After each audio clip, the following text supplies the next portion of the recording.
So this weekend Tactician Cup 3 takes place, but what exactly are pros planning on playing to get good results? 7 Exotech Zeri is one of the easiest camp in the game right now, but it's one of the best. But there are some small details that make or break the camp. So when exactly do you play this board? Well, it's actually pretty simple. If you have Flux or Pulse, is a direction for you to play Zeri. But these two items are not the only important ones. Rageblade and Kraken is core items for Zeri. If you have something else instead of Kraken, for example like Deathblade, Giant Slayer, Infinite Age, it's fine, but it's not as good. The rest of the items are actually pretty flexible. You just want anti-heal, shred and tank items, doesn't matter who gets what. But one of the biggest mistakes that people do in this camp is that they don't realize they have a secondary carry. One of the biggest mistakes people make in this camp is that they don't put items on Jhin because he's a 2-cast and they think he's weak. But he's actually the true secondary carry of this camp. Now, he's not the only one. If you have AD items or extra AD items, you should put them on Jhin. If you have AP items, you should put them on Varus. They both do a lot. You wanna have like every of your champion from the Exotech team doing stuff.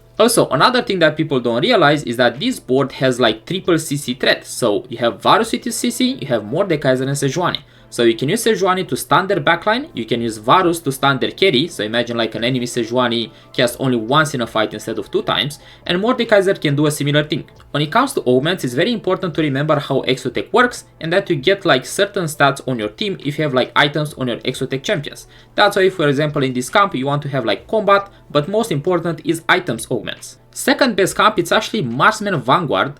They don't win a lot, they have a very low win rate, but they have a very high top 4 rate, as well as a play rate. So that means that pros pretty much realize that in these tournaments where everyone is very aggressive, they cannot play for the win every time. So they choose to get like a comfortable, like maybe 3rd, 4th and stuff like that, just to get the points and move on. It is not a bad idea, and it is something that you can use on ladder as well. As we talk in the Zeri camp, this itemization from Aphelios is very important also. Although it looks like you can make like flexible items on Xayah and Aphelios, you need to remember how this 6 Vanguard version works. 6 Vanguards pretty much gives you a free wall that nobody can pass through. So it means that your items should be stackable items like Rageblade and Kraken, which are the core items for Aphelios. The third one can be anything from like damage items like Giant Slayer, Deathblade, Striker's Flail is fine, Infinite Age. But Gunblade is very important not because it's like amazing on Aphelios, but because with like 6 Vanguards and so much tankiness, you allow to like heal your frontline and they can tank even more. On Xayah you want like any AD items, it's completely fine. The best combination probably is like Last Whisper, Infinite Age and Striker's Flail, but it's important to know that on Leona you want like true tank items. So you don't want to have like Sunfire or like even Shroud on her, you want like tank items. It's very okay to like make those items in the early game, but late game like stage 5 plus, you for sure want to have like true tank items. Remember, this is not a win now camp. You cannot win games with this board unless you get like a Garen or like a Vanguard spat, so just play for top 4. Graves kinda got worse in the last week, and it's mainly because people realize how he works and how to counter position him. Now that everyone knows how to counter Graves and their carry doesn't get assassinated in the first 5 seconds of the game, it's way easier to like get bad placements with Graves. That doesn't mean it's unplayable, it just means that not everyone can play this board or hard force it. When it comes to items, the most important ones are Sterak and Titans, the third one is Flex, can be Hand of Justice, can be BT, or maybe Age of Night. To get good results with this board, for sure you want to like position correctly and try to get in the backline, which is harder to do than it sounds. But it's also very important to know that Graves 3 is not enough. You want Graves 3, Jarvan 3, and surprisingly, Senna 3 star is actually pretty good in this board. I would recommend to play this board when you have like a win streak potential, when you are uncontested, and when you have like only combat augments. The 4th most played camp by the pros, it's AMP. I hate it, man. You guys know I hate this camp. And the stats kinda say I'm right. For example, in EU, AMP has a 4.12 average placement with a 23.08 win rate, which is not bad at all, by the way.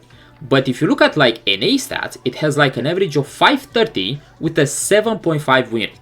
Does that mean AMP is bad? Not really. But I'm gonna explain to you why exactly these stats are kinda bad for like the best camp in the game, allegedly. You need to understand that in these tournaments, all the players are like very good, right?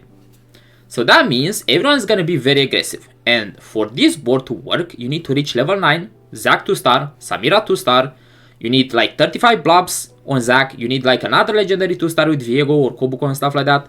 So you need a lot, not only a lot of gold, but you need a lot of time, a lot of rounds. And in these tournaments, everyone is playing for points, everyone is playing for position, so they don't really care about like maybe winning the game, they just care to get like a 3rd, 4th, get the points and move on. That's why the board is not having a crazy good performance. Everyone is so aggressive that pretty much you don't have time to like reach your board. The last camp I'm gonna talk about is Boombots. It has a crazy average placement in the 2s and 3rds, depends on the region, and it's extremely good.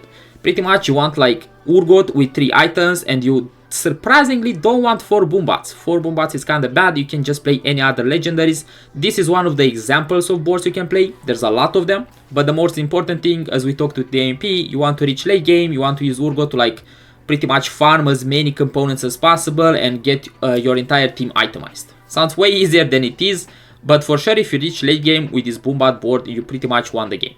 If you guys want to see a Boombot game that was very well played, I recommend to watch Day6 stream from yesterday. I think it was the second game. He played like 6 Boombots with Garen, he won level 10. Beautiful transition from Day6. It was a very good game. Or maybe I'll make a video about it soon. There were a lot of other boards that people played, but with mixed results. Not very great, not very bad. Gorilla did fine. We saw LeBlanc rising to the top, but nothing insane and nothing special. It seems like the meta is a bit kinda rigid when it comes to like what you can play and how to get good placements. If you guys wanna see all the statistics and all the camps being played, you can check on PTFT on Twitter.